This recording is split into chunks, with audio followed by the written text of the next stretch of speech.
I'm going to be a great film star. That is, if booze and sex don't get me first.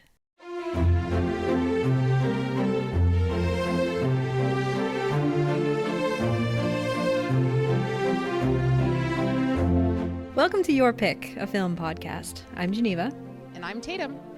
We are two friends who love movies and love sharing them with each other.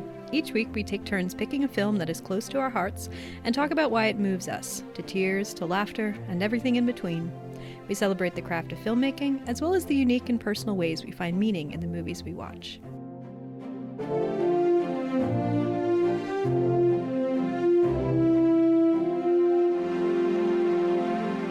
All right, welcome back, Tatum, to our podcast. Yes. Yeah, have you been watching anything this week? I know it's been, as we've discussed in many of the previous episodes, it's been a bit of a tough time at work. Not a whole lot of time for you to be watching things. So, yeah, I have not watched anything this week. It's been a crazy week, work wise, but also got a lot of stuff going on in the personal life. So yeah, I've been trying to just like come home and chill and then go to bed. I've watched a lot of YouTube.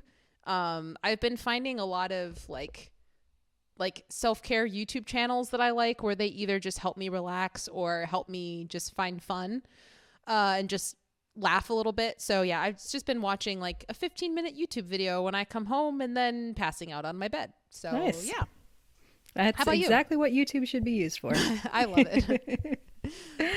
I've been watching a few things here and there. I've not been watching things as regularly as usual. I watched John Wick Chapter 4, which this will tell you roughly when we're recording this, is that it just came out within the last week. So that was great. If you're interested in the John Wick franchise, highly recommend. And basically it's probably almost 3 hours long, and I spent the entire time with a huge grin on my face. I'm starting the Oscar campaign now for Donnie Yen, so keep an eye out for that. I've heard a lot of positive feedback on Donnie Yen. People are super into his performance. He's fantastic. He's the villain, right? He is. I don't want to spoil too much. He's certainly an antagonist, but I think villain would be maybe inaccurate. Okay. He is fantastic. The other big thing that I watched within the last week is Midnight Mass, which is a Netflix series that came out last year or the year before. I'm not quite sure. As usual, I'm extremely late to anything that comes out on Netflix. But I absolutely loved Midnight Mass. It's something that I had been kind of interested in when it came along. Took me a while to finally sit down and watch it because it is a horror show, and I have a mixed relationship with horror. I'm slowly getting more into it, but there are limits on what I can deal with in horror. Fortunately, this turned out to be one that I could deal with, but it is an absolutely fantastic show. If anyone has not seen it and is interested, the show follows... it takes place in a remote island, a sort of fishing community, and so there's two things that happen at the beginning of the show. One is that a man who'd grown up on the island, but who had been in prison for several years for a drunk driving accident that killed a girl. He returns to the island. He gets out of prison, returns to the island, and is basically dealing with how to be structuring the rest of his life with this enormous weight of grief and regret. He's now sober. He's an alcoholic. He's now sober. So trying to retain that and trying to come to some sort of process all of the remorse that he feels and find out whether forgiveness might be possible in that circumstance. But then at the same time, there is a new priest that arrives on the island. There's a Catholic church on the island that a lot of the townspeople attend. And he's this very charismatic, enigmatic figure played by Hamish Linklater, who's an actor that I've loved for a long time. And I'm so excited that he's getting more recognition through this series. I don't want to spoil any more because there are a lot of twists and turns that it take. But it is, if you have any interest in... just themes of religion and its interaction with horror, with doubt, with faith, with science, with sort of spirituality and existential questions of death and meaning and grief. All of these things are explored in this series in, I think, a very thoughtful, even-handed way. There are many different perspectives that are explored through different characters, and I think the show does a good job of presenting these different views respectfully without coming down to completely on one side or another. So yeah, Midnight Mass, really, really great show. Tatum, did you watch that when it came out? No, I actually don't know if I've ever heard of it, but it sounds really interesting. I'll have to. I feel like at this point in my life, most Netflix originals I'm very meh on in terms of like. I've kind of lost my faith in the quality of Netflix series, so I kind of don't even bother anymore. Mm-hmm. But if I hear recommendations, I'm willing to check them out. And this one actually sounds pretty good. So yeah. I definitely agree with you. What I think is so strong about this film series, it's a 7-episode series, is the quality of the writing. It's written and directed by Mike Flanagan, and then the acting, all of the acting is uniformly fantastic. I will say, I've complained about this before, but the Netflix kind of house style of cinematography really annoys me. There were multiple scenes where clearly they had one lighting setup, and then they would just cut to different angles, and an actor's face would be half in shadow, and it's not an intentional choice in the scene. It's just because they could not bother to light your damn actors' faces. Like they are giving this beautiful monologue and doing all of this acting, and you can't bother to light your actors' faces. It drove me nuts. But that small quibble aside, it is otherwise a very well written, very well acted series. Nice. Yeah, I'll have to check it out. It definitely sounds like something I would be interested in. Yeah. All right. Well, going from the dark and treacherous to even more dark and treacherous. All right, today on the show, you think that Cabaret is even more dark and treacherous than the themes you were just talking about? Well, I mean, they're not dissimilar themes. Interesting. Yeah. Anyway, continue. All right. Today on the show, we are discussing the 1972 musical Cabaret, Bob Fosse's film adaptation of the Tony Award-winning musical. Broadway musical. The film stars Liza Minnelli, Michael York, and Joel Grey, with original songs written for the film by Kander and Ebb, a songwriting team who also wrote the original Broadway musical. Story of Cabaret is based on the semi-autobiographical novels of Christopher Isherwood, a gay English expat who witnessed the rise of Nazism in Weimar-era Berlin. So that is 1920s, early 1930s Berlin. The film follows Brian Roberts, a young British philosophy student who moves to Berlin and meets Sally Bowles, a bubbly American performer at the local cabaret club called the Kit Kat Club. She dreams of becoming a famous film actress. Brian and Sally, who are played respectively by Michael York and Liza Minnelli, become friends, and eventually they become lovers, despite Brian's confusion over his own sexuality. Their friendship is eventually tested by the arrival of Maximilian von Huene, I think is how his name is pronounced, a wealthy German aristocrat who introduces them to the high life and eventually begins sleeping with both of them. When Max disappears, Sally learns that she's pregnant, and she and Brian briefly become engaged. However, Sally realizes that she could never give up her dreams of stardom to live as a professor's wife. When Brian discovers that she's had an abortion, he's at first angry, but eventually comes to understand her decision, and he returns to England alone. Running alongside the story of Sally and Brian, the film tracks the rise of the Nazi Party and growing anti-Semitism in early 1930s Germany. A secondary plot follows the love story between Natalia, a wealthy Jewish heiress, and Fritz, a charming gigolo who's hiding his own Jewish heritage in order to be accepted by German society. One of the film's most fascinating characters is that of the MC, played by Joel Grey. As the master of ceremonies at the Kit Kat Club, the MC introduces and performs in most of the musical numbers, and his presence throughout takes on an increasingly sinister nature. At the beginning, the MC seems to speak directly into the camera and welcome audiences into the world of the cabaret. In here, he says, life is beautiful. At the end, he makes a similar statement, but it takes on a chilling, ironic quality when the camera pans over to show dozens of men in Nazi brown shirt uniforms sitting in the audience.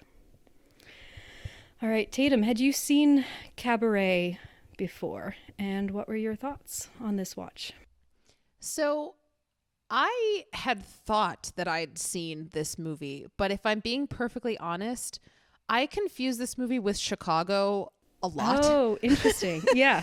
And like they're Understandable. in my mind they're the same movie until I start watching it and I'm like, oh wait a minute, this is not Chicago, this is something Yeah. else.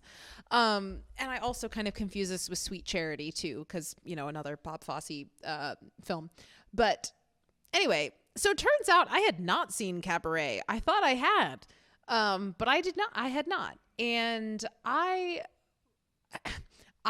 here's the thing. So point one, I loved this movie. I really, really, really loved it. I think that there's a lot to admire here, and there's so much going on. But at the same time, I do feel like this is a movie that I need to watch again, because there is so much going on in this movie. And I feel like on first watch, I was trying to figure out what was going on in between the characters in terms of like, wait, so I thought he was gay and that's why they weren't together. Wait, now they're oh wait, but now hold on, and she's Jewish. Wait, but who is she? It was, I feel like I was spending a lot of energy just trying to figure out who the people were and what they were doing and why. Track their relationships with each other. Right. As opposed to, but I felt like there was so much other symbolism going on in terms of cinematography and costume design and the intricacies of the placements of the songs and how the songs correlate to what's happening in the story and how they transition. Like, I could tell that there was so much more going on here, which definitely contributed to why I loved this movie, because I had this strong sense of there is so much to dive into here.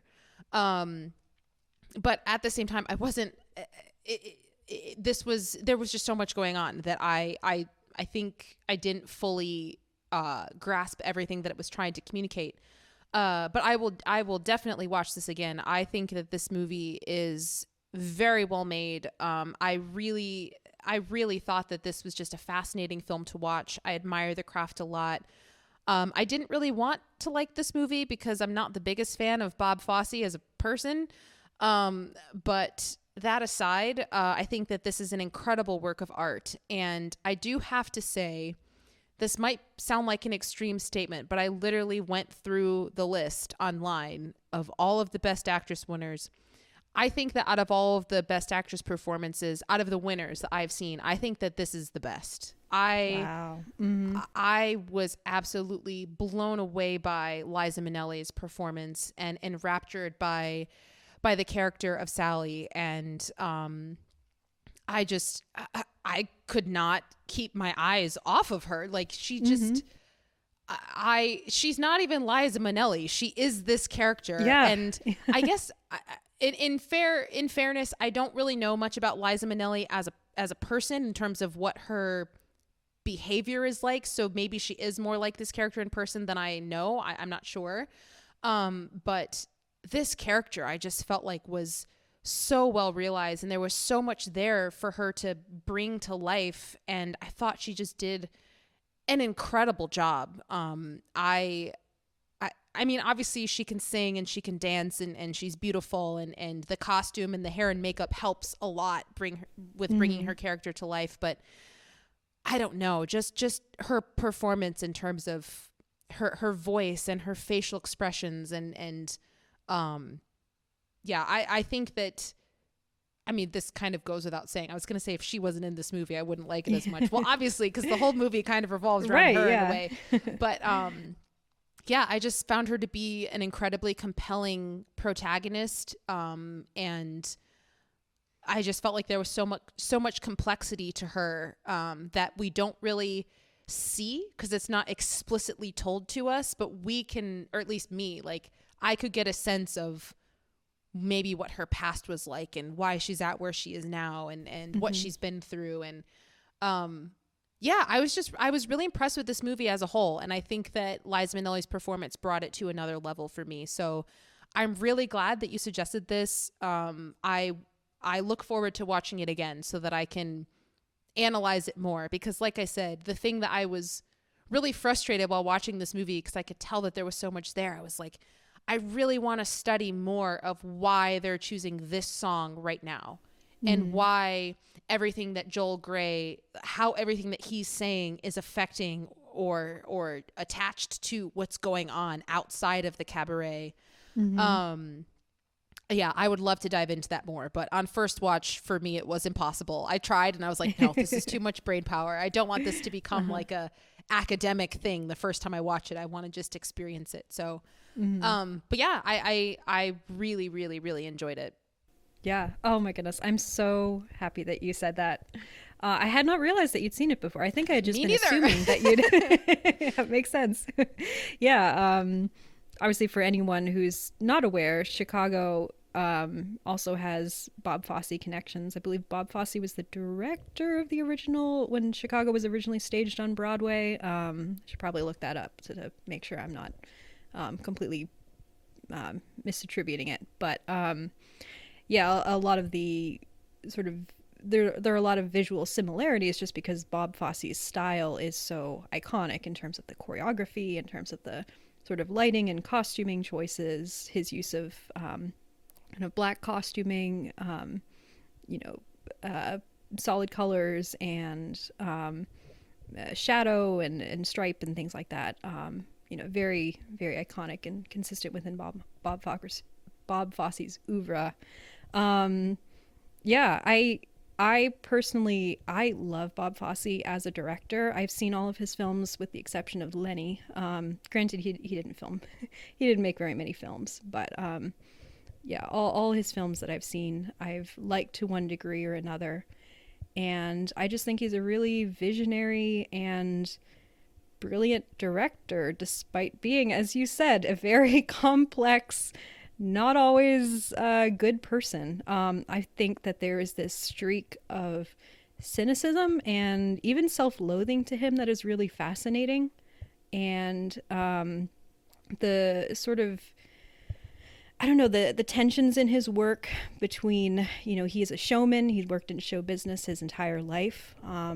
He understood that environment so intimately, but there's also this kind of ambiguity about show business in the film, you know, the way that entertainment can be used as not just a distraction against the world, but kind of intentionally burying your head in the sand in a sense, that I find really, really fascinating. Yeah, so I've done a lot of research for my master's about musicals and the history of the musical. I wasn't writing about kind of cabaret and the 1970s. I was writing about in earlier eras, but in doing a lot of research about the musical, I just really enjoy learning about the history of the musical. So I have some notes on that I'd love to speak on later. But for now, maybe we won't get to that quite yet. But yeah, I could not agree with you more about Liza Minnelli. I think she is absolutely fantastic in this role. It is really fascinating watching her and thinking about, you know, I've seen so many movies with her mother, Judy Garland, and seeing the kind of similarities between them and their performing style, but the way that Liza Minnelli is she's such a unique performer. She is so much her own person, and the way that she's able to use her voice and her physicality, the way that she's able to embody this sort of very liberated but also very kind of damaged and vulnerable person all in one, is just so heartrending. And so, you know, she's such a real live character, and you feel for her. You sometimes want to maybe shake her a little bit when she makes some of the decisions that she makes, but you ultimately always understand her and you're always on her side. Yeah, I think she's really wonderful in this movie. Would you do you see the kind of the angle at which I'm coming from when I say that she in my opinion gives the best performance out of all of the best actress winners, or are you like Tatum, that's completely insane? I'm not saying you have to agree with me, but yeah. do you see where I'm coming from when I say that, or are you like, that's nuts? I mean, I've not recently looked at the list of all the best actress winners, so feel like I can't make a judgment in terms True. of just like what else is out there at Yeah. the moment. But especially like considering, I mean, she had been in movies before. You know, she's done a lot of Broadway work throughout her career, obviously. But Sally Bowles is just such a role that it fit her like a glove. And I feel like to some extent for the rest of her career, that's kind of how, you know, to my understanding of it, it kind of just, it defines her so much, you know, and that role is so associated with her in a good way. Like it's such an iconic role.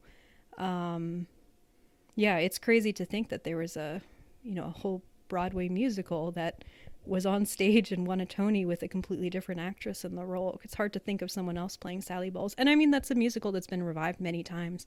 I've never seen it on stage. I would love to see it on stage because I know there are a lot of differences between the film and the original Broadway stage musical. I can't really speak to those. I don't know what they are. But yeah, it's just, you know, you watch this film having never seen the Broadway musical, and it's impossible to think of anyone else playing this role.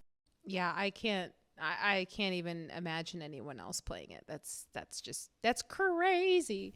I do have to say, I'm sure if I didn't bring it up, you would bring it up eventually. It was going to happen regardless.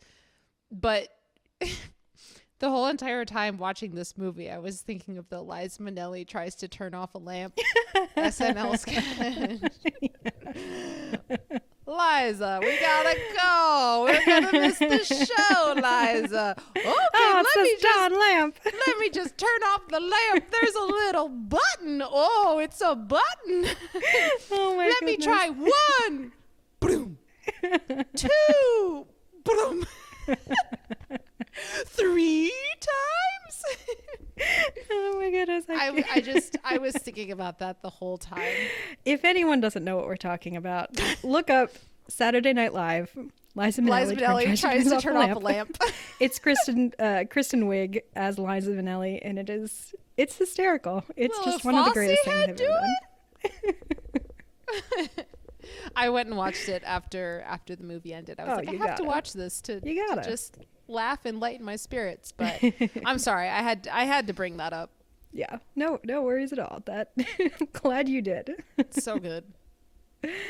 All right, well, yeah, we should talk about this movie a little bit. I hardly even know where to start.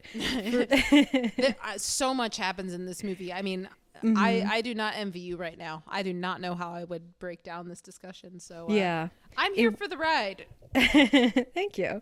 I will say it was really interesting. So this is my second time watching the movie. And it was interesting, like you said, watching it a second time, because the first time things played for me, you know, certain things would happen and it was basically a reveal or a twist, you know, like the reveal that Brian and Max had been sleeping together. You know, they first seed in the idea that Brian is gay. Then later he and Sally start sleeping together. And so my thought was, oh, I guess he's not. But then the reveal, oh no, he's actually bisexual, or there's something else going on here. It was just, I was not expecting that, especially in a movie from the early 1970s. And I think there's, you know, when you're seeing it for the second time, it's probably a little bit more obvious in retrospect, but it just was something that I was a little bit, you know, I wasn't anticipating, and it was such an interesting wrinkle and development on his character. And then likewise, go ahead. I was just gonna say, I also love how they do that reveal of how Sally kind of says it as a way to hurt him, almost, of like, well, we've been sleeping together, and then his response is, me too. And it wasn't a moment where like she walks in on them or he tells her in a totally separate scenario. I just love how it's revealed of her being like, I've been sleeping with him, and then he just goes, so have I. It's like, oh dang, okay. Yeah. All right. All of a sudden, of their interactions are given this new light. And especially the fact that prior to this, in you know, as the three of them are, you know, they're going out to dinner together. Max is taking Sally shopping. They're at his country estate partying. Brian is so often kind of quiet and sullen, and your assumption, which I'm sure is part of it, is that he's jealous of Sally. You know, he's jealous of the Sally flirting with Max. He's jealous of the attention that Max is giving Sally. But with that reveal, you realize that there's actually more to it going on, that there's some part of him that he's been kind of repressing, and that maybe he's jealous of the attention that Sally is receiving rather than the attention that, you know, that she's not giving him. Also, that like almost three-way that happened, the way that was shot, I was like, what is what is going to happen? And then it kind of dissipates because he gets sick and they lay him down on the couch. So then when it's revealed later on that he's also been sleeping with Max, I'm like, that adds a whole other layer to what that scene was that I didn't even know was a layer that existed there. It was just crazy. It's beautifully staged, the way they sort of, you know, the camera's kind of at mid-level as the three of them are sort of dancing and hugging each other, and then it zooms in and it's just the three faces taking up the screen for this really long, sort of almost uncomfortable shot of them just sort of looking at each other, and you can see the kind of you know, their eyes slide from one to the other, and there's this sort of measuring. Are we doing this? What's going on here? Who's gonna make the first move? Because I'm in. Are you in? I don't know. I don't know. Yeah, it's really beautifully directed, I think. Yeah, I just thought that like you said, that reveal about gosh, why am I forgetting his name? Brian. No. Oh, Brian? Max? Oh yeah, it is Brian. Yeah. Sorry. Yeah, that reveal about Brian's character was definitely it added something that, again, I feel like if I watch this a second time, it's going to give me a different perspective on things. Like it sounds like it did for you watching it a second time. Yeah, I think it's seated in more, or I could see the way it was seated in earlier on watching it a second time. I thought, oh, this is actually, you can see where this is headed earlier than what I anticipated the first time through. I mean, I felt like that's why when I say I was trying to figure out the relationships between people, it was very complicated for me because I felt like it was established that he was not into women. But then he gets with Sally, and I was like, okay, so I guess I misinterpreted that wrong. And then we find out that he's been sleeping with Max. I'm like, oh, okay, it's both. He's bisexual. Okay, yeah. Okay, he's either bisexual or he's gay and Sally sexual. Either way. I think it's the latter. I think he's gay and Sally sexual, but we don't know this. Does it matter either way? No, but we can talk about it. Yeah. The other thing that for me, again, you know, watching it again, it's very obvious in retrospect, but I think I did not realize the first time I was watching what it was doing, is that the way that it charts the slow rise of Nazism. And so it kind of, you know, things would be happening here and there, but kind of in between the main plot. You know, you're not focused on these sort of what's going on in the wider world, as you know, befits the theme of the movie. You know, you're focused just on the main characters and their plot problems and their relationship dynamics. And then all of a sudden, I guess it's about halfway through maybe, is that scene in the beer garden when they're driving back from staying at Max's estate, and Brian and Max stop off at a beer garden to have a drink, and this boy starts singing. And again, I think this is really beautifully directed. At first, you know, he's singing this song that sounds like this kind of sort of sweet national anthem, you know, like an Edelweiss, to use another World War II era musical example, and it just focuses on the boy's face. But then it pans down and you see that he's wearing the uniform of the Hitler Youth, you know, with the Nazi armband on his arm. And it just keeps cutting between the boy singing and the faces of all of the people at this beer garden looking at him. And at first they're kind of blank and ambiguous, but then over time, all of a sudden one youth, like it starts with the young people, which is fascinating. One of them stands up and starts joining in, and then another one does, and then adults start joining in, and all of a sudden everyone is singing along with this Nazi Aryan propaganda song. And there's one shot that kind of looks straight out of like a Leni Riefenstahl, like Triumph of the Will. Like he's at the forefront of this crowd of people. And it's just, it is so chilling. And it is something that it really has stuck with me, you know, in the years since I first saw this movie. Just the fact that it's happening at this outdoor, really brightly lit, beautiful, kind of idyllic pastoral environment, and then the like horrible nature of this propaganda song that's being performed and the way everyone is just kind of joining in. It's it's like, it was like a shock to me the first time I saw it. I did not realize that that's where that scene was going, and then it sets the tone for the rest of the film.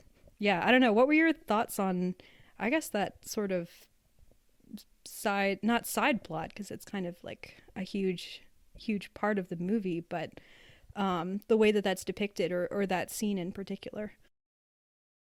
I found that scene to be incredibly upsetting. Like I almost had to fast forward through it. I think, hot take, World War II and the Holocaust was a terrible thing that happened. I know a lot of people don't really going out on a limb there. Yeah. No, in all seriousness though, that particular part of humanity that has existed, and hopefully may we never forget, it's horrifying. And I think I really struggle watching children participate, because they are kids who don't even know what they're doing, but they've been brainwashed. And I think that moment, or that scene, had an extra gut punch for me because it was being sung by a child. I think if it was a 40-year-old man or a 40-year-old woman, it would have, I mean, it still would have obviously not been an enjoyable thing to watch, but the fact that it was such a young person singing that, and then seeing how they are getting other people to join in, and I'm like, aren't you guys supposed to know better? Why are you, like, you're an adult, what's wrong with you? The sort of dreadful irony of that song. The song is called Tomorrow Belongs to Me, and so it's from the perspective of a child being like, you know, we will win the day, you know, the future belongs to me, but it is from the perspective of the Hitler Youth saying, you know, we're the future. It's so chilling and horrifying. Yeah, so I found that sequence to be upsetting, but like you said, I think that I feel like a lot of this movie either takes place indoors or at night. And so the moments in this movie, which is, again, like, I want to go back to my film nerd brain from college. Please. Well, I'm not saying I can do this right now, but I want to go back and watch the movie again and break down what are the scenes in which we're outside, what are the scenes when we're outside during the day, when we see these bright colors, I want to tie all of that together, but I couldn't do it on the first watch. But I think that there is something to be said for the fact that this is lit very differently from a lot of the other sequences, and I would like to compare it to the other ones that are lit in a similar way. But yeah, as far as the kind of Nazi plot in general that happens throughout this movie, I found it to be very interesting in the way that it was handled, because I think a lot of times movies that take place during this time period, especially in frickin' Germany, they can be very, very focused on Nazism in and of itself. But I thought that this was interesting, seeing life, just normal life happen, people falling in love, people getting their hearts broken, people trying to accomplish dreams, people, you know, trying to just make ends meet, just seeing normal life things happen, and then just getting these little sprinklings here and there of Nazism. And then as time goes on, getting more and more of that, until at the end, obviously, when the last thing that we see is very strongly giving this message of, like, you know, Nazism is here to stay. Like, while you weren't paying attention, this is what has been happening. Right. And so I found that to be just really well done. And I thought I feel like I've seen that type of thing done before, but not necessarily from the perspective of, well, I was going to say from Germans, but I guess Brian and Sally aren't German. But Right. and Yeah. They're also the outsiders looking in. Max and what's her face are both Jews. So maybe Or we didn't necessarily Fritz. see it from Fritz the and Natalia. Yeah. from the perspective of Germans, but Right. I mean, I guess the only like of the main characters who have, plot lines, Max is the only character who's not who is German, who is not Jewish, and his attitude is very much like, I think he says to early on, he says to Brian something like, oh, they're just like idiots, but they're helpful because they can put down the communists, and like once that's done, then like they'll be easy to control. We don't need to worry about them. mm-hmm. And obviously that's proven so wrong. Yeah. So I thought that it was really interesting how, and I don't know if this can be accredited to Bob Fosse and his direction and how they chose to edit it together, or whether it's just inherently like this, the way that it's written, and it's the same thing in the Broadway show. I don't know. But I liked how it kind of juggled those two things, and how the ratio of how much time was dedicated to one versus the other kind of flipped as time went on. And I feel like in the beginning there's so much positivity, and you see that in Sally's character of like, she's a dreamer, and Brian has come here because he wants to teach English and he wants to stay here and all this stuff. And by the end, it's more so like, I am not going to bring new life into this world, and I'm going to go back to where I came from, and I'm going to go back to, I feel like, at least in my opinion, and I'd love to hear your thoughts on this, Geneva. Yeah. But in my opinion, I feel like by the end, Sally gets to this point where she feels like, I'm never going to accomplish this dream, but I don't know what else to do with my life, and I don't want to be a mom, so I'm just going back because this is all I know how to do. And so I feel like the movie starts out with so much like vibrance and excitement about life, and by the end it's kind of a lot more, I feel like hopeless is a little bit too extreme, but it's a lot more of just, we're accepting the reality of what life is, and something, and life can't always be full of joy, and there's something, I don't know, like bad around the corner, and we just have to brace for what's coming and deal with it however we deal with it, whether that's, Sally's character, how she approaches that, or Brian's character, or in the grander scheme of things in terms of Nazism in a country, I mean, this movie is just so it's so good. It's so good. There's so much here. Like there's so much to break down. And I'm not even talking about the cinematography and the costume design and I'm not talking about any of that. And I'm still like, oh my God, there's just good grief. Yeah. Good grief. Yeah. Yeah. Oh my goodness. You just made so many great points and I want to like follow up with them individually. Please do. I want to hear your thoughts. I mean, I guess just to start with, I was going to ask what your thoughts were on Sally's, not just her character, but sort of her character arc and the decision that she makes in the end to stay in Germany. Because, I mean, like you, I feel like there is this sort of kind of hopelessness to it at the end. It's her, I don't think that she necessarily was wrong in believing that she and Brian would never work out ultimately, but there is this sadness at the end that I think is, I think the takeaway for me, my interpretation is she is never going to make it. She is never going to be a great actress. If she stays in Germany, eventually she will have to leave or very potentially be killed. Nothing good is going to happen for her if she stays there, but she cannot give up on her dream. She cannot give up on the hope of being an actress, even if, she probably knows that it's never going to happen. And I think that's very profound to a certain extent about human nature and like how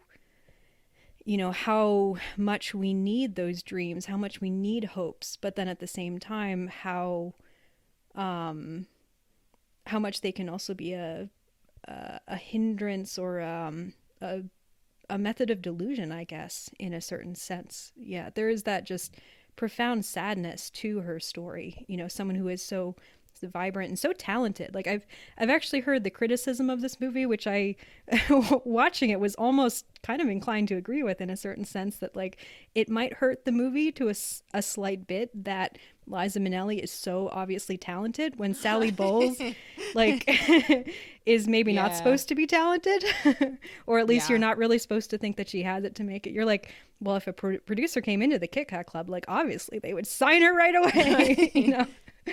So I would sign Joel Grey. oh my goodness, absolutely. Yeah. Yeah, well deserved Oscar win for Joel Grey, which we should talk For about. sure. But yeah, anyway, sorry, I'm just sort of rambling, but yeah, there is that beautiful just sadness and despair, I think, to her story at the end. And I just that shot of her in that long purple dress singing on stage about how life is a cabaret, and there's all this vibrancy to her performance. She's singing the absolute hell out of that song, and like she has constructed her life as a cabaret. This is the life that she has chosen, and it's both a you know, it's both the place that she feels most alive, the way that she's able to express herself, the thing that brings her kind of meaning and dream, the things that brings her hope in life, but it is also something that kind of encloses her to a certain extent. So yeah, I mean, as I said before, I think I really love what Bob Fosse is able to bring out of this material in terms of the kind of ambivalence about the role of entertainment and performance in the lives of people.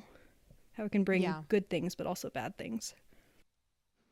Speaking of bringing good things and also bad things, I found another thing that I really admire about movies, which is something I loved about The Banshees of Inisherin, which is another movie that I watched recently. It came out in 2022. But I love when movies are able to seamlessly juggle different tones of like positive emotion and negative emotion, but somehow make them work at the same time. Comedy and tragedy. And I found that this movie did that in lots of ways, but the two that I guess I'm thinking about right now are, because I just looked at my notes and remembered I wanted to mention this, but I found certain moments of this movie to be very funny. Like there's moments when Sally is closing the door in people's faces in really funny ways, or just kind of saying things, and or like that scene where what's the lady's name who plays the Jewish like royalty or whatever? Natalia, I think. Natalia. Yeah. When she's like talking about her sexual problems and Sally's like eating it all up. Oh like she's just like, oh my, tell me the drama, tell me everything. Like, but she's just listening. She's not even saying anything. She's like, I just want to listen to your. But anyway, there's lots of moments. That's funny because I have a slightly different interpretation of Sally's reaction during that scene. But yeah, we'll talk about it in a second. But keep going. Yeah. But anyway, so I found several moments in this movie to be genuinely funny, but then there were also moments in this movie that were horrifying, like nightmarish. And one thing that I'm recalling is, again, which is why I want to break this movie down more and find out what does this mean and why is this here and why is it shot that way. But the sequence with the mud fighting in the beginning, when the two women are mud fighting and we're cutting back and forth, and Joel Grey's like maniacally laughing, and we've got these flashing lights and red colors and people punching. I was like, this feels like a nightmare, but I have no idea why this is here or what it's trying to say. All I know is I feel like this is a nightmare that I want to wake up from. and there's several moments throughout the movie that were genuinely scary to me. And I just think that this movie does such a great job of juggling lots of tones that are seemingly opposite, but brings them onto this level playing field. And again, I can't like analyze and break down why and what and how they go together. But just watching them without, having done that yet, I'm just like, wow, there's so much going on here and somehow it works. I can't explain how it works because I haven't made the connections yet, but it works. Yeah, absolutely. And I think so much of why this, the darker themes have such a visceral quality to them is the fact that this is a musical, that just the nature of the genre, the nature of the form, we're so conditioned to expect a musical to be a, bright, happy thing. We're conditioned to I expect don't. to see. I Yeah, feel like most of the musicals I've seen at this point have me weeping by the end. that's true. Well, we can talk too about the nature of musicals over the last 50 years and how they all feel like they need to be subverting the expectations of musicals from the first 50 years. But I don't know. There's something about the musical form that is so, it's either giving into the kind of happy escapist love will triumph, the good guys are going to win nature, or it's consciously subverting it. And I think this does an excellent job of subverting it and of just like, oh man, turning around that sort of escapism as a good thing to escapism as a horrific thing, escapism as like an intentional evil act in a sense. And like, I don't want to go too far down that road, because like in general, I love musicals and I think escapism serves an essential function in our entertainment world and in our lives. But like this musical specifically is raising those themes of the way that we can use, I guess, just pleasure and hedonism and escapism, I guess, not to keep using that word, but as an intentional way to disengage from the world and the damaging effects that can have. Well, it's interesting because I found myself at the beginning of this movie, I just kept thinking, man, I would love to go to one of these shows. This like just looks like so much fun. And then by the end, I was thinking, I actually don't think I want to go to one of these shows. I don't think I want to go anymore. Yeah, I mean, it looks like it's a great time. Like if it's pre the rise of Nazism, like I'm sure you go out and you have an absolute blast. Yeah. Yeah.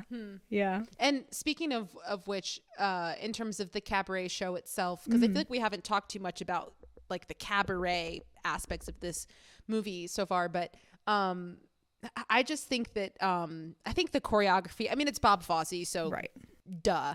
But I think the choreography is just so good, especially in that I think it's the first number that we see that has Sally in it, the one where they're all on the chairs. Yes, and there's that is an moments... absolutely iconic. Sorry, I just have to that is such an iconic number.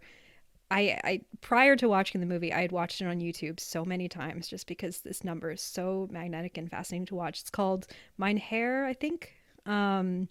And yeah, it's just the elements of like a woman in a black sort of suit and tights and a chair. Like that's all you need. And then you're in, you know exactly what it's referencing. It is, iconic. Anyway, sorry, continue. Yeah, I mean, I agree with you. But I was going to say the thing that I love about it. I love everything about it.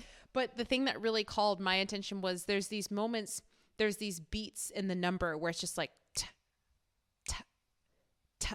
And when that happens, they all rotate their feet at the same time, or they all clap, like beat their hands on their legs at the same time. Or I don't know. I just loved those moments when it was like we're all doing the same thing at the same time for these few beats. And also just the differences in the singing tone, how we're singing really high and then we're dropping low and then we're singing. I was like, I loved that number. That's honestly probably my favorite number in the whole show. I thought it was really great. Or movie. Yeah. I guess originally show, but of all the Kit Kat Club numbers. Yeah. Yeah. It was just such a way to introduce us to the cabaret, and also the cabaret that Sally is a part of, because we see cabaret numbers before that, but this is the first one that she's in. And so it really just establishes her and her act as Sally this is as the a one performer. this is the one that people come to see. The rest of it is just it sets the tone and it creates the environment, but people come to see this. I loved it. Yeah, Sally's talent, her personality as a performer, especially considering, I believe, I could be misremembering this, but I think, there's the movie opens and we get the opening scene that's kind of welcoming us to the cabaret. We have this whole number called Willkommen, Yeah, like Welcome to the Cabaret. I think this is the first kind of cabaret number that we see after that, like a few I scenes think so later. too. Yeah, but when in that opening number, Willkommen, there's a part where the MC is introducing all of the different members of the cabaret, all the different performers. And I didn't even pick up on this the first time, but he introduces Sally. The camera is not focused on Sally at all. She's kind of just off to the side, like semi in the background. And it's so quick. And I just thought that was really fascinating that it's focusing, that opening number is completely just focusing on the MC and then introducing the cabaret as a whole. And we don't get any sort of visual indication that Sally is going to be the person that we're following until the next scene when Brian goes to the boarding house and meets her. And so this really is the first time that Mine Hair number, that really is the first time that we see, oh, Sally is like, she's got something special, you know? She's like a special person to be following. And like, I feel like we also don't get too much of an indication about her status within the club too, or like her status within the broader, the audience who's going to the Kit Kat Club. Because we watch it and we're like, oh, obviously she's the star. Like, we're watching this movie to see her. But there's never any like note of like, oh yeah, she's the headliner of this club. It's just she's a performer within this club. There's no. And so with that, we also don't have that sense of, will she ever make it as a film star? Like producers apparently occasionally come, but we don't know if they're necessarily coming to see her specifically. And so it just is, Their loss. Yeah, I'd sign her in a second. Who's that girl over there? I want her on my... bring her to my table. Let bring me her to my use my little table phone to call her over here. Love those little table phones that they have. So you mentioned you mentioned Sally's kind of black...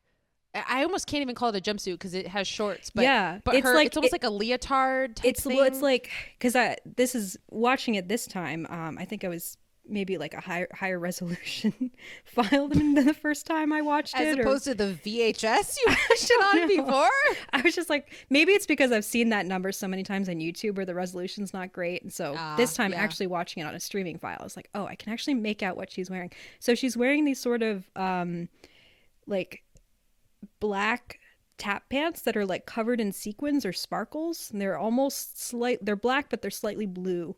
But then she's wearing this vest, like a man's tuxedo vest on top with nothing underneath, and that's her outfit. And then she's wearing her stockings. Yeah, I just was gonna say I literally want to wear every single one of Sally's outfits in this movie. Like I legitimately want to wear every single one of them. They're all so great, except for maybe the purple dress that she has towards the end. But especially this opening, I was like, dang, that's a knockout outfit. I want to wear that. That's amazing. And it's a great, like, you just put on some black shorts and stockings and like a black vest with nothing underneath, and instantly you're Sally Bowles. Like, it's a very easy Halloween costume you could throw together. I mean, you'd have to do the makeup too, but oh, that's true. Yeah. Which iconic. I feel like it looks deceptively easy, but I feel like it's very difficult to do. Like, how do you even get those eyelashes to stay you need on some your massive like, fake eyelashes. My gosh, it's crazy. Yeah, very sort of twiggy 1960s look in that. Yeah. What did you think of I forget who it was. I think it was Max. What did you think of his bleach blonde freaking mustache? He first came in and I was like, is that a mistake? Is that a milk mustache? And they just forgot to wipe it off. And then they finally did a close-up shot of him and I was like, nope, that's real. Yeah. Blonde, not going to judge anyone for their hair choices, but blonde men with like short mustaches that are not substantial enough that you can look at it and instantly say that's a mustache, like maybe reconsider. I feel like any hair color though, because it was just this weird pencil. It's like a small. It was a little larger than a pencil, but it was like halfway between a pencil and a handlebar. Like it was in this weird middle ground. That it was not. It was great. Weird. I didn't like it. Yeah. Sorry, fictional character of Max, your mustache is freaking weird, but whatever. Yeah, he's like, I'm just too wealthy to have to worry about like making my mustache commit to one look or another. And kind of going on a little tangent, but related to Max, one thing that I loved about this movie, I just love it. I love it when I see characters repeat things because I feel like it gives me an idea of just like who they are as a person and how often do they say this, and we kind of discussed that in Straight Outta Compton when Paul Giamatti's character like repeated the same line over and over. Oh yeah. And I found that here again too, because Sally, when she first meets Brian, she has this line of like, you don't happen to have a cigarette, do you? I'm desperate. And she goes down this line. And then the first time she sees Max, she says the same exact thing. And I'm just like, is this her line that she uses it's her to flirting kind of line. get man into her, like into her zone? And I was like, this is so, it just gives me more of a peek into who she is before we got to know her in this movie, you know? Gosh, I feel like we're already at 56 minutes, but I feel like I could spend this whole podcast just talking about her character and things that I think, aspects of her character, of who she was and how she came to be. Yeah. And I mean, the fact that there's so much. The fact that she is apparently the daughter of this pretty wealthy, prominent, like politician ambassador, and who seems to be neglectful. I mean, she has this incredible speech where she talks about how he really tries to love her, but he just doesn't like her very much. And it's so beautifully delivered. Like you can see all of the, so much of where she's coming from with that sort of, you know, I've been given all of the privilege and wealth and opportunities in the world, but I've not been loved by my parents. And that's one of the reasons that I choose to live the way that I live and have the dreams that I have. You know, so much of her life is defined by wanting to be loved by people. You know, she finds love in Brian. She finds not love, but, you know, companionship of a certain kind with Max. She wants, you know, she dreams of having the love of an audience when she hopefully becomes a film star. You know, it's such an intensely human and understandable desire to have. Yeah, I think that's one of the reasons why I love her character so much, because she's not, I don't know. I find that for me, a lot of times when I watch movies where women are kind of these flirty, whatever, they just annoy me. I'm like, oh my gosh, can you just stop? You're really annoying. But I feel like with Sally, there was so much of no, I can relate to this. I might not be living out this desire for affirmation in the same way, but I totally understand where you're coming from, and I understand, I guess, like the decisions that she's making feel human to me. I feel like these are, like you were saying, natural responses or natural emotional desires that people have. And because it was rooted in kind of natural human emotion, I was able to connect with her more and not just be like, shut up, stop flirting with everyone, you're annoying, like, don't you have enough attention? You already know you're the coolest person in every room, so just stop, you know. But I could see the cracks in the facade. I could see how, I mean, you're saying that she's craving love. I don't think she's craving love. I think she wants affirmation. Because she gets love from Brian, but then she learns that's not ultimately what I want. Like you said before, I could be fine with this for a little bit, but in the long run, I'm just gonna, you know, I can't, this is not where I'm able to stay. Yeah. And so I think that she wants more of the just affirmation from as many people as she can get. And a lot of times because of her character and who she is and where she works and her emotional temperance and all that stuff, it happens to be men a lot of the time. I did find myself, when this movie ended, I found myself wondering again, because I loved this character of Sally so much, and I found myself thinking at the end, where does Sally go from here? Because she's going to age out of being this beautiful cabaret star. You know, she's not going to be able to do this forever. So, you know, in 15 years or 20 years, I don't know how old she is. It doesn't matter. Say, but like, say early 20s. I don't know. Yeah. Like in the future when she can't do freaking splits on a chair anymore, because it comes for all of us. But when she can't do that anymore, where does she go? You know? And I don't see her settling down and being a mom with kids. But what does that mean? I mean, arguably we could say she's not even going to live that long because of the Holocaust. But theoretically, if she was going to continue on, like, I just was so invested in her as a character. I was like, yeah, I want to continue going on this journey with you. Like, I want to see where you go from here. Yeah. But, make a sequel. Sally Bowles. No, don't do that. It'll ruin it. Don't do that. I like the obviously ambiguity. You couldn't get Liza Minnelli, so. Oh, that'd be cool. Like Sally now in her 70s. Like, what is she doing now? Yeah. But speaking of, I guess this is like this is the last note I have regarding Sally, but and it's just a brief one, but I'm definitely going to steal that idea of like standing by a really loud train and screaming as it goes by. I just was thinking that's a brilliant idea. Because I've had friends tell me before, they say, Tatum, have you ever just gone somewhere and screamed? It's really therapeutic. I'm like, guys, I live in Chicago. There is nowhere to go. Like, there is no open space where, like, unless I suppose I could drive 3 hours and go to a cornfield and pull over on the side of the road, but that's a big time commitment just for a little scream. Yeah. So No, this is something I've legitimately thought about and been like, I would love to do this, but literally where could you go? Because I would always be afraid that wherever I was, even if I thought I was alone, someone would hear and think I was dying.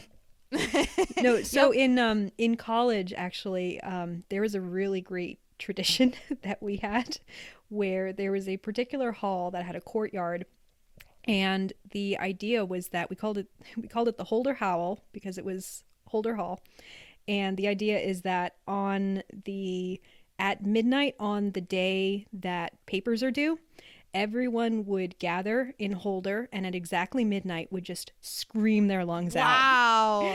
And it was the best. That sounds and amazing. I think it's something that we should start incorporating into our lives. Because let's bring that into the workplace. Absolutely. It's very therapeutic. Wow. I mean, then 5 minutes, 5 minutes pass and everyone's like, all right, well, I got to go back to work now. But it is really nice to just get out of your room where you've been working for the past 12 hours and go and scream somewhere.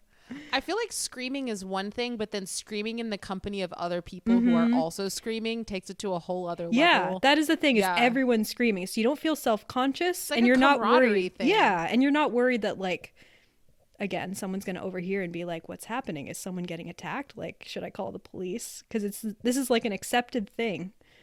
It reminds me of that scene in Midsommar where I think I've shown this to you before. Midsommar is not necessarily my favorite movie in the world. There's parts of it that I like, parts of it that I'm not into. But there is one scene in particular that I've watched a million times. And those of you who have seen it probably know what I'm talking about.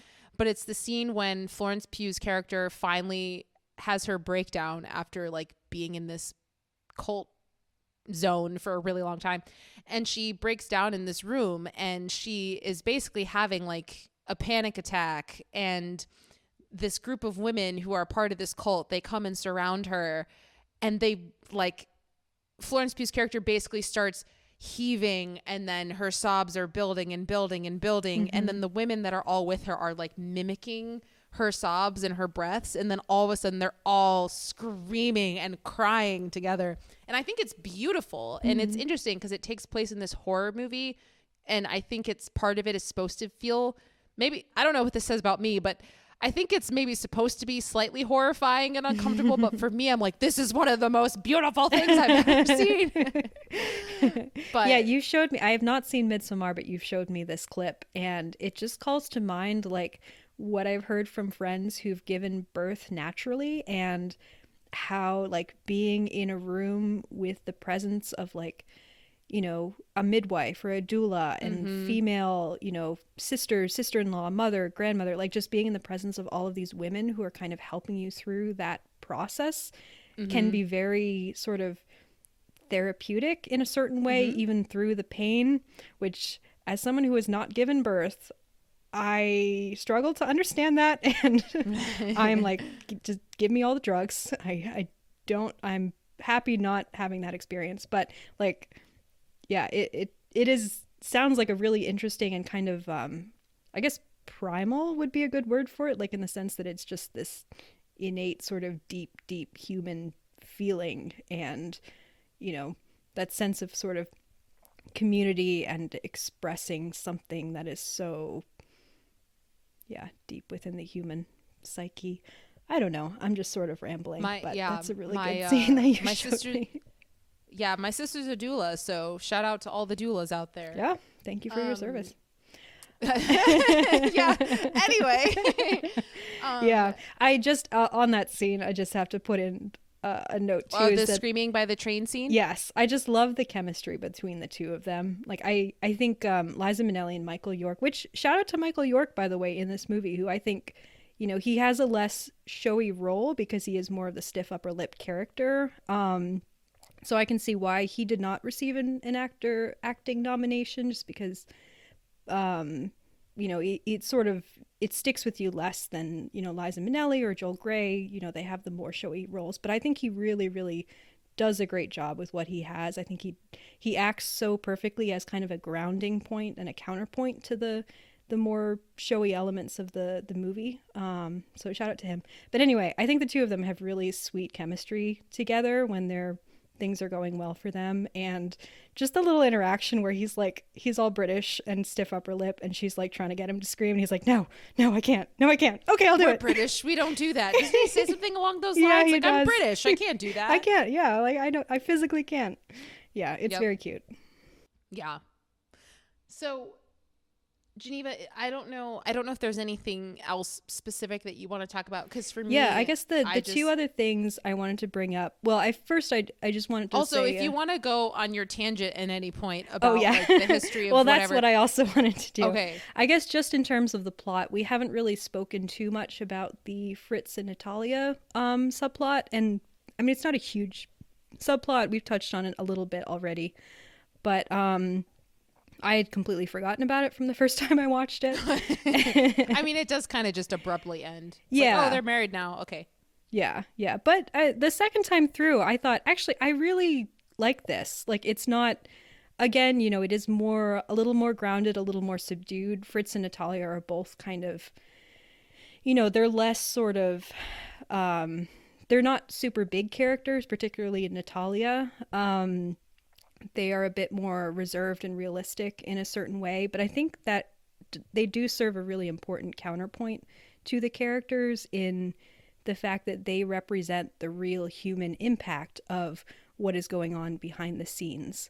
And so when they're getting married at the end, it's like, on the one hand, oh, happy ending, the two people who love each other get to be together, but you're also watching it and you're like, oh no, these two are potentially doomed. Like, at the very least, hopefully they will be able to flee Germany before anything happens, and they will have to completely restart their lives with nothing somewhere else. Or if they're not able to, I mean, Fritz is essentially risking his life and potentially signing his own doom by admitting his heritage in order to be with Natalia. Like, it's beautiful, but it's also just so sad, and there's so much uncertainty to the end. So yeah, I really like them. And I mentioned before I had a slightly different interpretation of the Sally and Natalia's scene. I think that's just because, tell me what it is, because for me I was just like, she loves she's this. Eating up the drama. Yeah. For me, what I read it more as, and maybe this is not like, I think you can probably read both of these things at the same time. No, one of them is definitely right and the other one is definitely wrong. I was reading Sally's reaction as being kind of at a loss for what to do and being completely unable to cope with the fact that there is this woman in front of her who was impacted by the advice that Sally had just kind of like, tossed off, like assuming that all people are kind of like her, that she would just appreciate a man who's more like forceful and is like pouncing, I guess is the word they use. It seems like it was mutual, the sex that they had, but like mutual pouncing. Like, it was not it caused a lot of confusion for Natalia and hurt, and I think that Sally sort of realizes, I read it as Sally kind of realizing that like there's this person who is very different than her and is feeling very different things, and she doesn't know how to react or how to cope with it. And I think to a certain extent, Sally really struggles to deal with negative emotions at all. Like, Natalia starts crying and Sally's like, I'm terrible when people cry. Like, I don't know what to do when people cry, which I think is very consistent with Sally's character. And so, yeah, like, I think part of it, like, especially at the beginning, is her being like, oh yeah, tell me all the drama, tell me all the deets. But I think there's also this like, oh, maybe there's more happening here than I thought at first, and I really don't know what to do. Well, I would agree with you. I think that there is a transition. I think, at least from my opinion or from my perspective, I see her in the beginning being like, yes, tell me everything. But then as she starts to see how genuinely upset Natalia is, then you see her being like, oh shit, wait, what? I don't know how to respond to this. I don't know what to do. And then when Natalia finally starts crying, that's when she gets up and she's like, and then she sits down next to her and essentially tells her, I don't know what to do either. So, so I definitely think that there's a transition there, but I think the initial just excitement of loving the tea is quite funny. Yeah. And also agree. Very natural. Like, I know lots of people, including myself, who anyway. Yeah, very Grease. Tell me more. Yeah. So the only other thing that I really wanted to touch on anyway was just my little nerdy corner about the history of the movie musical and just some like general thoughts I have, and I shouldn't be like framing this as if I'm going to give like all right, class, take out your notebooks and you'll be quizzed next Tuesday. Yeah, this is not like researched and cited. This is just sort of like general knowledge that I have. If anyone is interested, I might be wrong on a couple points, but I don't know. I find it fascinating. So anyway, so I mentioned this was the second film that was directed by Bob Fosse. At the time, he'd been a renowned Broadway director and choreographer for many years. His first film was Sweet Charity, and that film was not a success. Hey, big spender. Da, da, da, yes, that's Sweet Charity. The moment you walked in the joint. I really love that song a lot. If you've never seen Sweet Charity, I'm not crazy about the movie overall, but the musical numbers are really, and it's particularly Big Spender and Rich Man's Fug in particular are just incredible. But anyway, that film was a failure, so the studio was kind of reluctant to hire Fosse, but they did, and turned out to be a great decision, obviously. So to give some context, in the early 1970s, which is when Cabaret was being made, the movie musical was basically dead. In the late 1960s, it had been killed off by some really expensive bombs. Dr. Dolittle, Camelot, Hello Dolly in 1969 in particular. Those films were kind of really bound to the past. They had these really colorful, kind of often stage-bound artificial settings. The plots could be kind of ridiculous. It was very much a sort of, conventional 1950s type morality in certain cases. They're more similar to movies of the past, like, Summer Stock, The Bandwagon, things that were absolute classics of the musical genre, but were not really relevant to that sort of late 60s social, where the society was at the time. So New Hollywood was on the rise at the time. Musicals like those were bombing, and studios were, finally starting to move away from them. If you're interested in learning more about this, there's a really great book called Roadshow, The Fall of the Film Musicals in the 1960s by Matthew Kennedy. So New Hollywood is on the rise. The studio system is basically collapsed. Movies like Bonnie and Clyde, Midnight Cowboy, The French Connection are redefining what movies can look like and who the protagonists could be. So this is the context that Bob Fosse is directing this film. Fosse, along with his wife and collaborator, Gwen Verdon, had developed a highly innovative directorial style, and it matched the darkness and the chaos of the era really, really well. So unlike, as we've talked a little bit already, unlike most of the classic fantasy musicals of the 1940s and 50s, in which characters in the middle of a scene could just burst into song, and that was assumed, this is happening, this is a fantasy. We're meant to assume that this is basically the characters speaking to each other or speaking their inner monologue. In Cabaret, all the musical numbers are diegetic, which means they exist within the world of the film. And so it is separate from the storylines of Sally, Brian, Max, Fritz, Natalia, etc. So the musical numbers in the Kit Kat Club are filmed in a very claustrophobic manner. They're confined to the small and smoky cabaret stage. The performers all have this garish makeup. There are these highly sexualized comedic routines. And the effect of this is that it provides this sort of escape from the violence and poverty of the world outside, but that is intentionally hollow. Side note, a really great essay, which I on this is by Raymond Knapp called Getting Real, Stage Musical versus Filmic Realism in Film Adaptation from Camelot to Cabaret. He talks a lot about this sort of transition.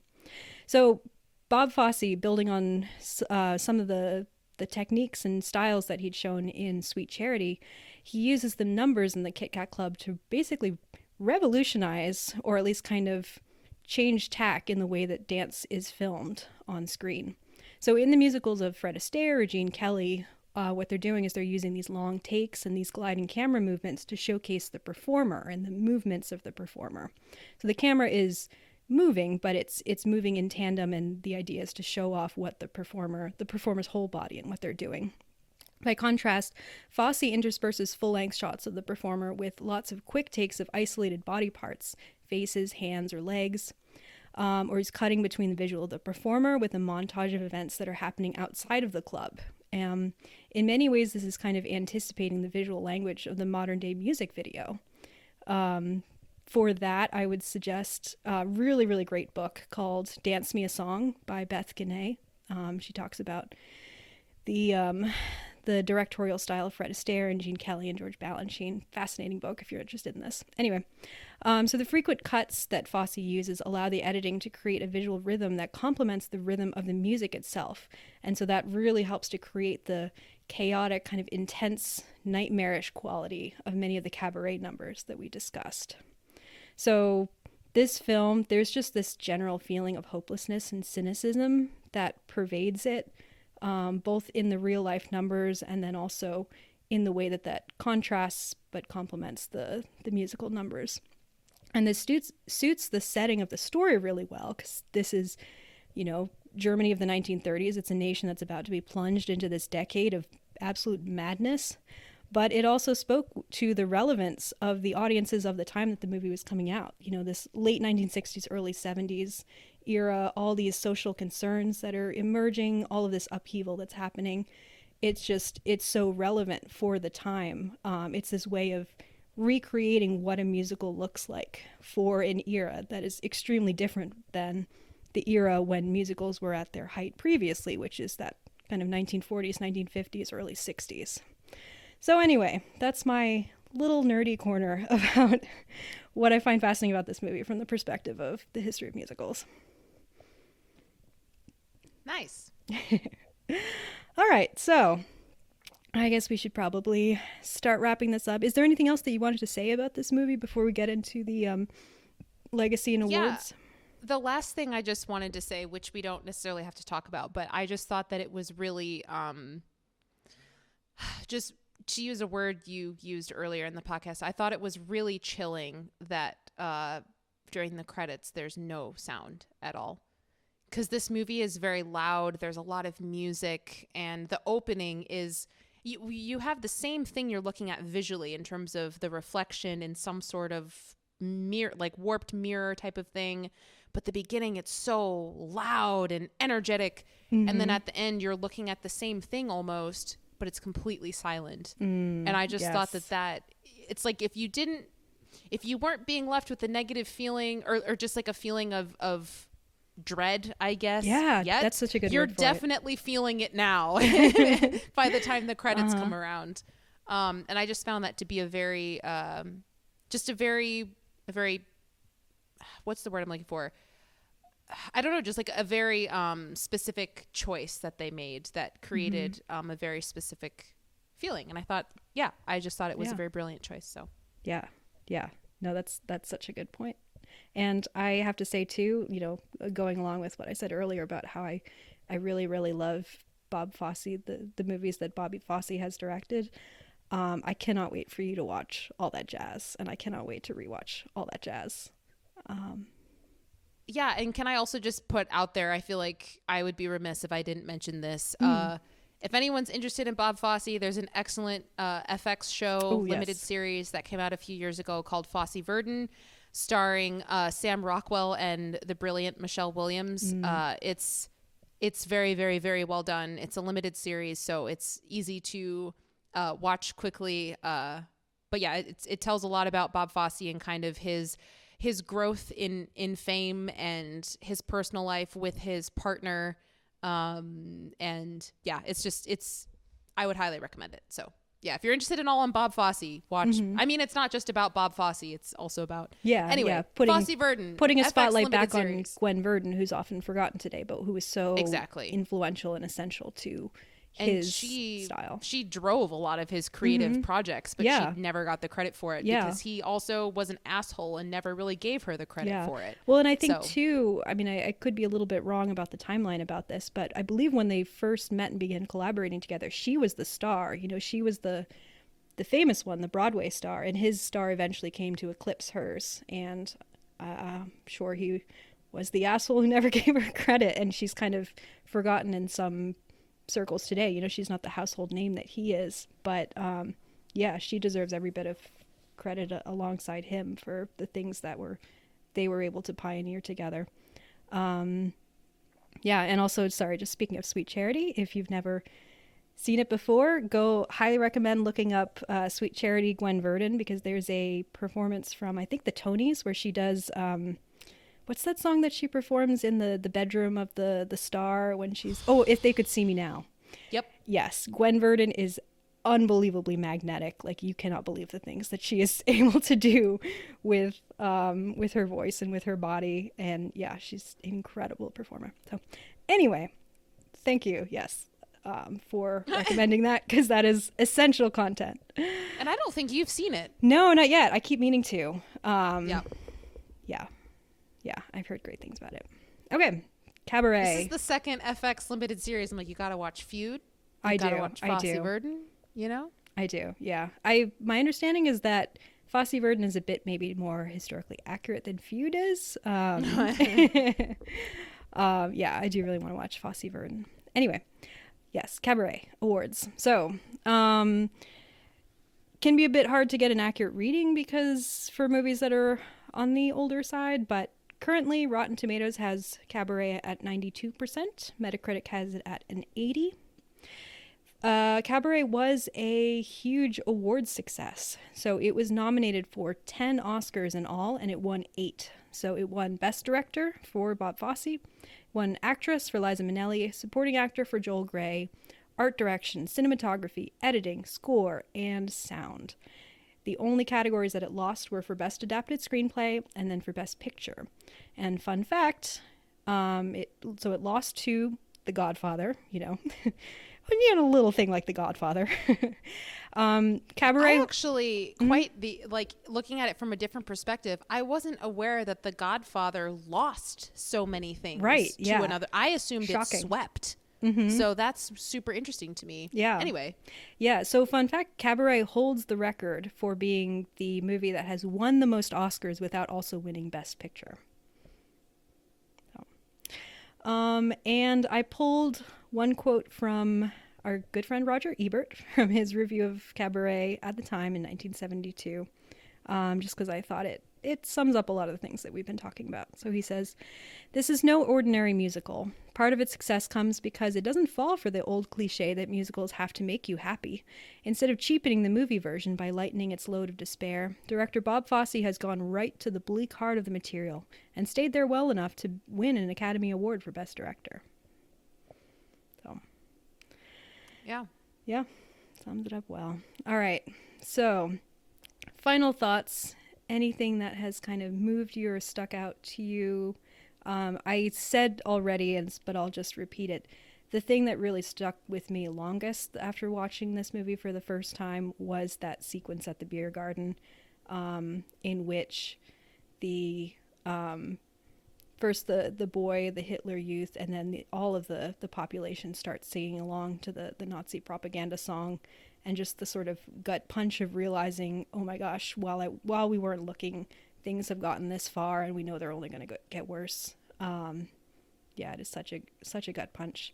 That is definitely going to continue to stick with me, and I think just little nuances of Liza Minnelli's performance, and particularly some of the shots of her when she's performing alone on the stage.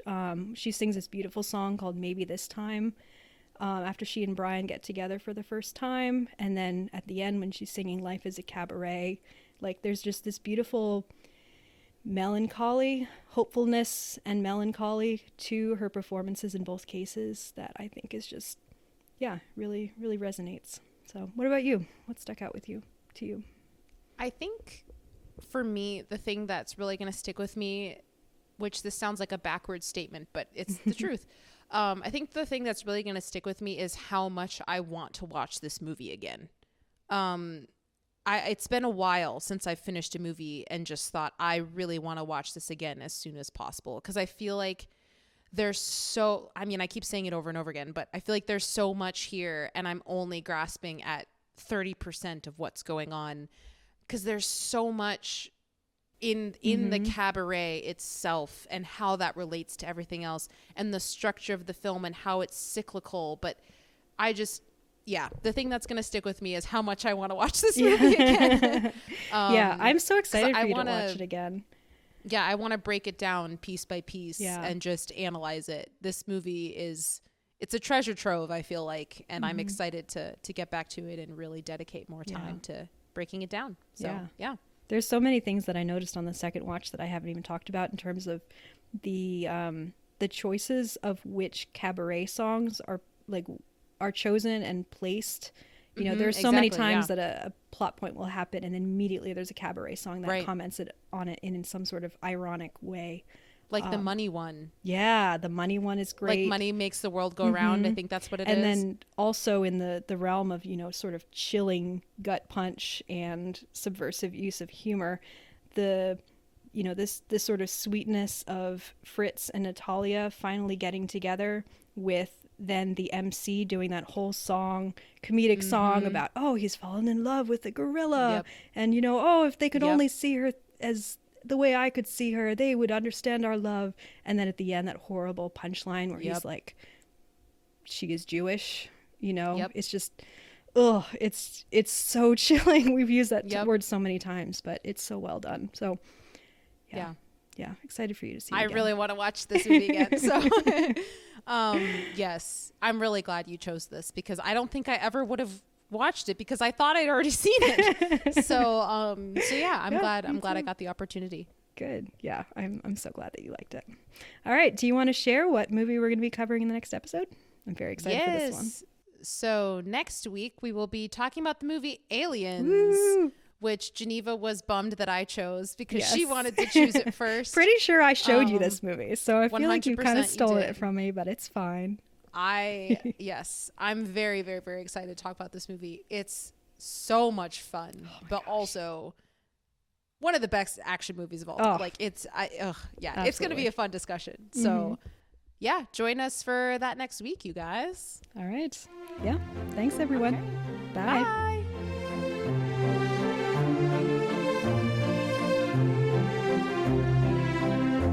Thanks for listening. If you want to get in touch with us, you can email us at yourpickpod@gmail.com. Our theme song was composed by Joel Rushton, and our podcast graphic was designed by Kara Shin. If you like this show and want to hear more, please rate and subscribe on your favorite podcast platform. We're excited to have you on this journey with us. Until next time.